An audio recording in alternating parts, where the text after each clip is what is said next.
తెలుసుకున్నా main media అయినటువంటి ఈనాడు ఆంధ్రజ్యోతి వచ్చిందా? రాలేదు. ఏ సంకనాకడానికి తెలంగాణలో ఇంత పెద్ద వ్యవస్థలు నడుపుతున్నారు మీరు? ఇన్ని వేల మంది వచ్చిర్రు. ఫస్ట్ నుంచి తెలంగాణ ఉద్యమాన్ని నీరుగార్చిందే మీ రెండు మీడియాలు, ఆంధ్రజ్యోతి, ఈనాడు. నేను ఒకటి ఈనాడు పేపర్ తెచ్చిన, ఇందులో ఏమైందంటే ఇగో ఇక్కడ చూపిస్తా. ఈనాడు ఏమైందంటే లోకేష్ గురించి ఒక పేపర్ మొత్తం రాసిండు. ఆ తెలంగాణ అన్బిలీవబుల్ అట మోడీతోటి కలిసినందుకు. తర్వాత గ్లోబల్ కంపెనీలు వస్తాయని చెప్పేసి పెద్దగా వేసిండు. మరి నిరుద్యోగుల గురించి ఒక చిన్న కాలం వేయడానికి ఏం నొత్తాంది మీకు?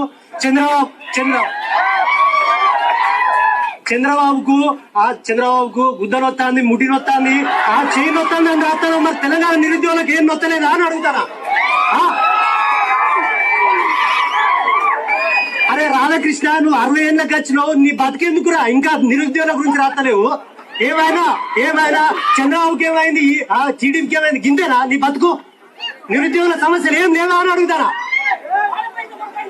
నిరుద్యోగులకు పైసలు ఇస్తాం రారి, మా న్యూస్ రాయి, నేను 100 రూపాయలు ఇస్తా రాయిరా నువ్వు.